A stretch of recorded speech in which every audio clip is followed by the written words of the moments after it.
this western region of China. So you might have heard in the news these days, there's a place called, it's called Xinjiang. It's spelled Xinjiang, and it's where the Chinese government has now interned a lot of Uyghur Muslim people into these kind of concentration camps. And Yes. before this, very few people knew about this region.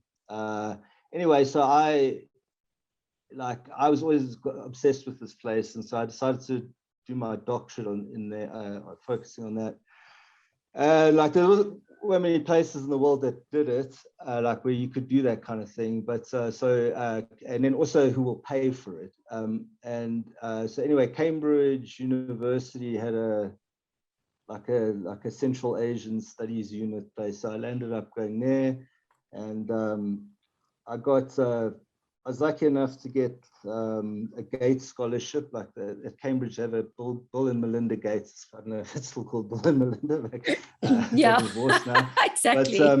But, and yeah, so they yes, there was I was very lucky. It covered like 5 or 6 years of study and everything and field work. So I went and lived in that place for like 1.5 years. And I completed my PhD. So like doing research there was incredibly hard. It was a little bit like white South Africa in the apartheid days in some ways. Like not like the rest of China, like a sort of hyper vigilant police state where non-Chinese were looked at with great suspicion. The reason being that China only in the last few hundred years incorporated this area into China. It's about the size of South Africa. This just one province. It's huge. This Xinjiang.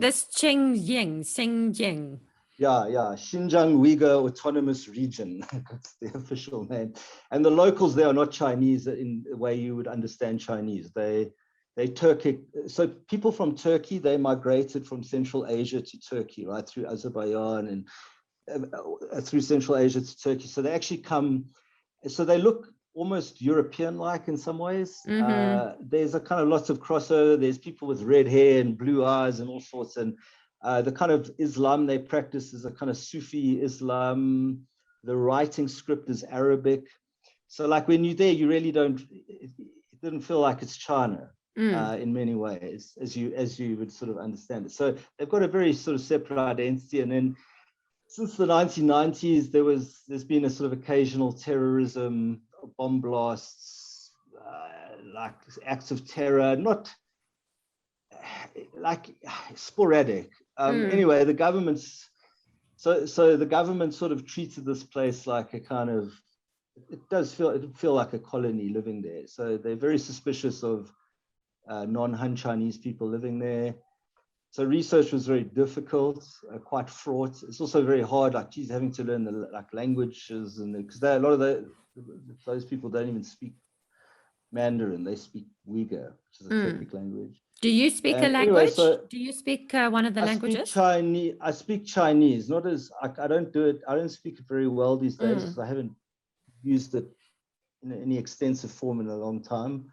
But I'd reached about, I'd say, like sort of intermediate level. And Uyghur, I just learned some basic Uyghur. My main research was in the capital city called Urumqi, and so like most people there could use Chinese. But my language skills were never a strong suit.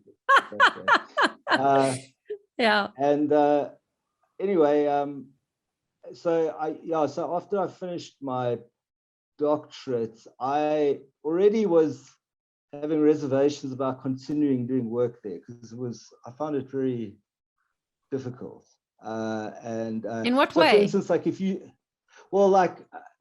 like so I remember the one day I was walking in a Uyghur neighborhood speaking to some guys there, and suddenly these 2 undercover police came around and started hovering around, asking questions. Then they left. Then these guys started getting like really worried. They were like, "Oh shit, these guys are going to come back later." Because I'd heard that there's secret police. I hadn't seen it, and so I started to realize like I could be putting people in danger by speaking to them. yeah. And I mean, I was being monitored. I know that my landlord told me that the police had contacted him and asked them to basically spy on me. That's kind of run of the mill. It's like, for me, they'll just kick me out the country. That's it. But for the local people, it can be serious business. And in fact, now, I think about 10% of the population are interned in these camps. So in 2017, they started building these huge kind of labor camps all over the province. They're called re-education camps. Yeah. And they put you in there now for anything. Like, literally, if you've got the wrong app on your phone, they put you in there. If you have like Quranic prayers on your phone, they'll put you in there. If there's no, they don't even have to have a reason. What's their goal? The people was actually, what is the goal? Why are they doing that? So basically Xinjiang, if you look on a map, it's a strategically crucial place. It links really all the way to Europe. It borders with Russia, Kazakhstan, Tajikistan, Kyrgyzstan, Afghanistan, Pakistan, and India, and Mongolia. So if you took that out of China, their sort of direct connections to the whole of going into Eurasia are cut off. So it's strategically very important. And they're now building like huge pipelines through there because of Russian and Kazakh energy, and actually a railway now which connects all the way to Europe, which is part of this Belt and Road. Another rail, I think the rail's planned, but to go to Pakistan, to use it where the Chinese have built a port in Gwadar on the coast of Pakistan. So it's like, it's in terms of energy, strategic, it's very, very important. I think particularly China's aspirations in the 21st century to sort of make China the center of Eurasia, no longer Europe, and also to basically connect with markets in Europe.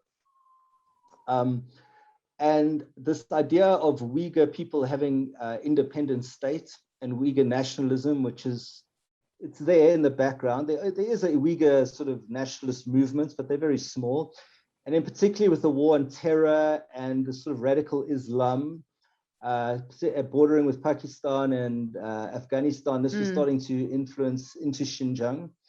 And basically the Uyghurs in many senses not assimilating. There's actually 56 ethnic groups in China. The Han Chinese take up 91% as one ethnic group. They're not actually they're not actually a real ethnic group. In my understanding, they'd be very angry if I said that. Well, because Cantonese in the south can't understand Shanghainese and they can't understand Mandarin. They're different languages. They're different.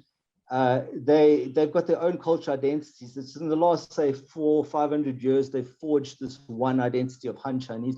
It's got a lot to do with writing because it's not phonetic writing. So the Cantonese and like a Mandarin person can't speak with each other, but in terms of script, they can read similarly. Oh, wow. It's not based on phonemes. It's just signs. So okay. Yeah. So it's quite like, so in Europe, you couldn't forge one. I mean, what the Han did was basically what Napoleon tried to do. It's what Hitler tried to do. It's like forging one entity in Europe out of all these like multilingual groups. They failed. China kind of succeeded. And so today, most people see themselves as Han Chinese. But of that other 9%, there's 55 ethnic minorities, most of which have kind of been, many of which, let's say, have been assimilated into China. They speak Chinese. They don't speak the languages anymore.